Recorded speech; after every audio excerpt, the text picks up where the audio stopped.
자, 반갑습니다. 정의 뇌박 이재원입니다. 오늘 아까도 이제 선생님이 한 분 오셨는데 저한테 이제 다니시는 선생님이 몇 분 있으세요. 이제 학교가 시작하고 이제 막 중간고사 기간도 다가오고 이러니까 선생님들 스트레스 수준이 너무 많이 올라가신 것 같아요. 그래서 심한 분들이 좀 있으셔서 네. 네. 좀 다양한 네. 증상을 호소하시면서 이렇게 오시는 네. 분들이 좀 네. 많다 보니까 네. 좀 네. 살짝 정신이 없죠.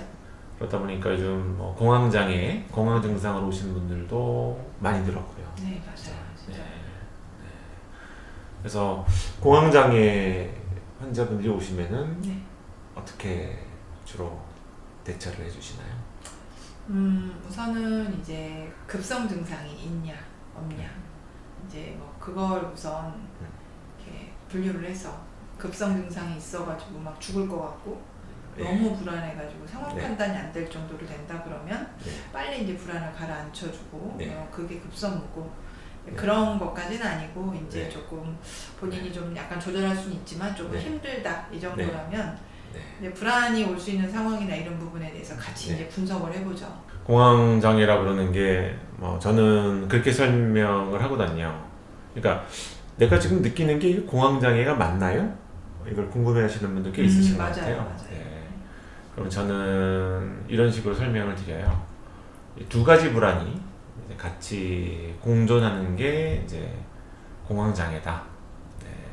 그래서 첫 번째는 이유 없는 불안, 공포감을 확 동반하고 짧은 기간 동안 나한테 정말 죽을 것 같은 굉장히 심한 불안 상태를 만드는 공황이 이제 첫 번째 불안이고, 두 번째는 이걸 한번 경험하게 되면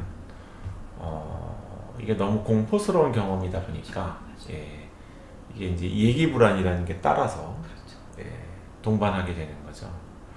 그래서 오늘 아까 오셨던 선생님도 공황장애 증상이 좀 있으셨어요. 그분은 이제 출퇴근길에 터널을 지나가야 되는데 터널 안에서 갑자기 이제 막 숨이 막히고 숨이 안 쉬어지는 경험을 하신 거예요. 그래서 그 다음부터 이제 터널이 없는 데를 삥삥 돌아가지고 그래서 길거리에다가 다 이제 기름을 허비하면서 출퇴근하셨다고.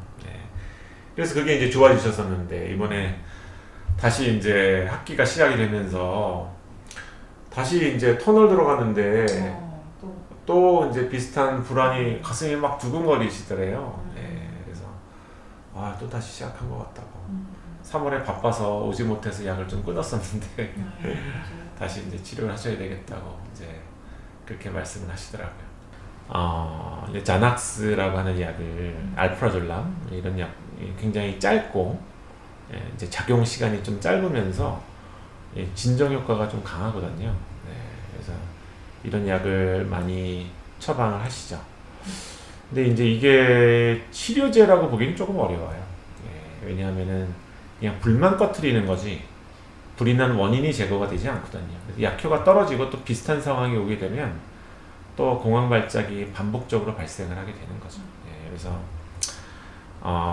처음에는 공황 증상을 줄이기 위해서 제가 아까 두 가지 불안이 있다라고 했는데 그 중에 공황 불안을 줄이기 위해서 이런 자낙스나 이런 것들을 좀 응급약, 필요시약으로 사용하는 거는 꽤 괜찮은 전략으로 보여지는데 공황 증상이 어느 정도 안정이 되면은 사실은 이 자낙스나 이런 신경안정제 계통들은 좀 끊어야 사실은 맞는 거죠.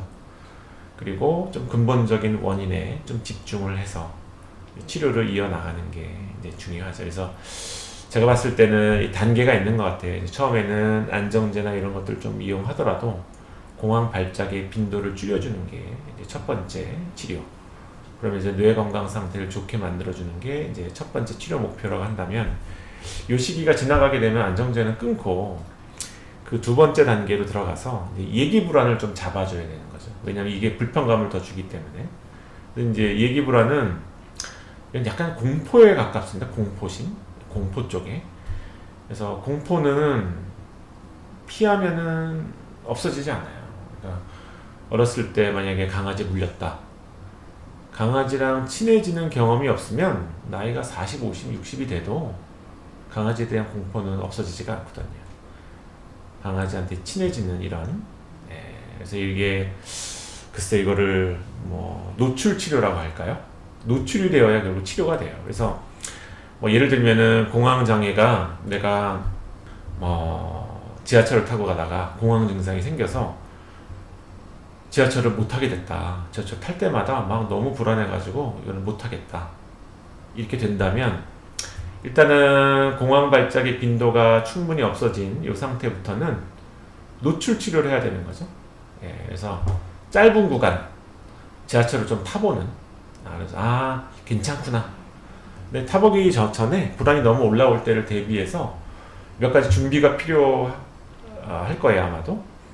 그래서 뭐 일단은 불안이 올라오면은 심호흡을 먼저 그래서 좀 천천히 복식호흡 심호흡을 먼저 좀 한번 해본다든지 그 다음에 뭐 이렇게 뭐 좋은 생각이나 불안함을 좀 떨칠 수 있는 이런 것들을 좀 일부러 생각을 한다든지 이런 걸 한번 해보고 그리고 그래도 불안이 이제 없어지지 않는다면 일단은 뭐 다음 정거장이라도 지하철에서 내리는 게 좋겠죠.